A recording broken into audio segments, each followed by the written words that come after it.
back to the Toffee Blues, your source for all things Everton. I'm Connor Williams, and we're back with another video. If you're watching this video, it's because the news has broke that Allan is off. He's leaving to join Al Wahda in the UAE League, the United Arab Emirates. So this is just a reaction to it, sort of giving you my thoughts on Allan, his time at Everton. Was it the right time to go? Maybe a little bit on do I think it's the right move for him? But yeah, just a little bit of a reaction on that. So the news broke yesterday. We did report on the Toffee Blues Twitter account, which you can follow. The link will be in the description down below. We did report from our sources a couple of days ago that Allan was on his way out of Everton. So it's, it was sort of expected. Frank Lampard hasn't really been playing in much this season. You always had that inkling that maybe his time at Everton was up. We'd signed Idrissa Gueye, Onana, James Garner. That midfield was getting very, very stacked. We've also got the Core, Tom Davis. Andre Gomez went, but,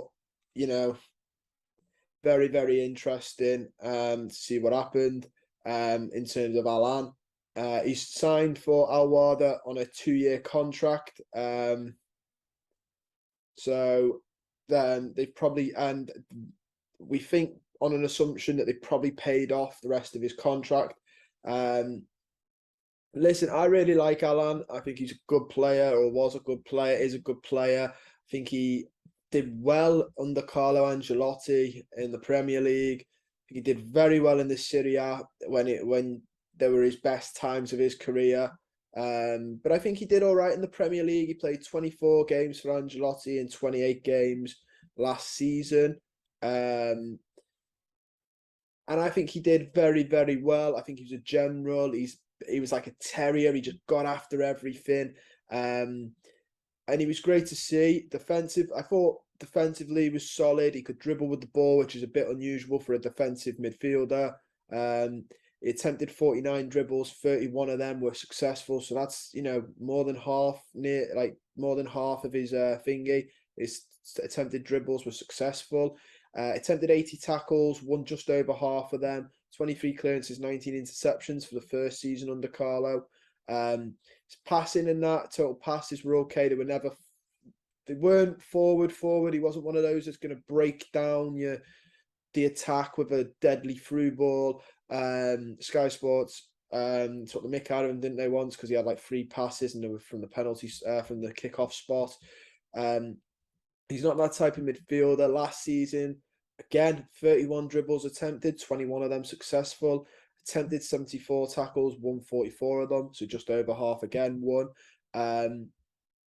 Really good player. I think the problem is while we had Ancelotti, and I think it's very, very obvious now, and it's fair to say this, everybody played a little bit better under Carlo Ancelotti. I think the myths of him saying just go out and play are being put to bed now for one main reason, and that is that clearly he knew what he was doing with the squad that we had.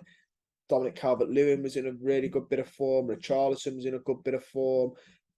There weren't many players. Tom Davis looked like a different beast under Carlo Ancelotti. There weren't many players that he didn't improve, which is good, but it shows, the level Carlo Ancelotti is at. So I think Allan was a bit, don't want to say protected, but he worked well in the system that we had. Then Ancelotti left.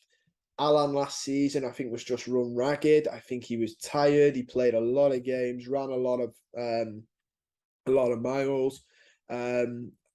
He's 31 as well. I think the pace of the Premier League was sort of taking him a little bit for a walk, or for a run when he wanted to walk a bit. And then his fitness wasn't up to it last season. Still a good player though, still a very good player. But here lies the problem now of what do you do? Frank Lampard hasn't been playing him much, clearly doesn't rate him for that type of midfielder. And he's 31. He's a high earner at the club. If you're not going to play him, then he needs to go. And I really like Allan. Like I said, one of my favorite type of players. He just gets in there.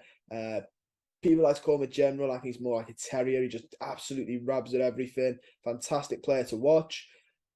But he's a high earner at the end of the day, and if we're not going to play him, then he's got to go. If you think as well, the big question with this and what we do when we normally is, will we miss them? Normally with Everton, it's no, because they tend to be like Andre Gomez. But Allan, will we miss him? A bit tougher because he's a higher caliber player. Still no, I don't think we do. I think we've got Idrissa Gueye, which is a bit mad because Idrissa Gueye is older than him, but we've just signed him.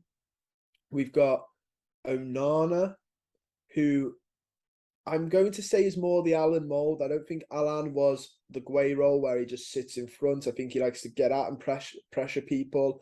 I didn't get up his pressures, but I imagine they're going to be quite high.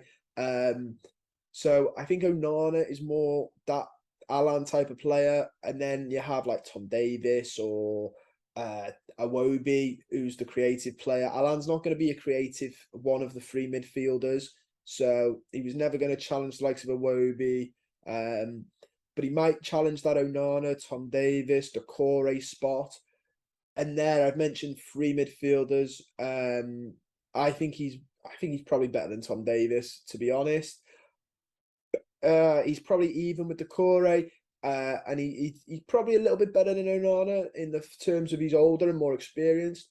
But what two of them give you is legs. The Core does cover a lot of distance well. Onana covers a lot of distance well. Onana has that physical presence as well. He's just an industrial midfielder that's built like a skyscraper, which is great to see. So will we miss him? I don't think so. I think what we're doing now with a young lad to replace him, who has a lot of promise, is the right thing to do for the club. And I think if we're not going to play him, he certainly needs to go. So I think that's a wise decision. United Arab Emirates, at 31, I think he could have gone to a more competitive league and played a little bit higher level of football still. But alas, he's a little bit old. He's well, not a little bit old. He's only 31. Alas, the United Arab Emirates has a lot of money, and I don't want to be a cynic, but I'd be lying if I didn't think that that's what swayed his decision was the money. I think he could have easily gone to a more competitive league, but he's chosen the money, and that's fair enough. You know, he's got a family to feed and everything. If he wants to, and he'll do well in the United Arab Emirates. He'll do well out there. It's going to be tough to play against him if you're one of the like regulars out there. So wish him all the best. Thank him for his service. Yeah, the club's on the up, and I'm sure Allan will enjoy himself out there. And I'm sure his paychecks are going to look very, very healthy. So all the best to him out there. But yeah, that's my thoughts on it, guys. Don't forget to like the video, subscribe to the channel if you're not already, and comment down below your thoughts on Allan and this deal out to Wahda. Tell me what you think about him going to the UAE. His time at Everton as well. And do you think it's the right thing to do? Let me know down below. Look forward to reading. I'll see you soon.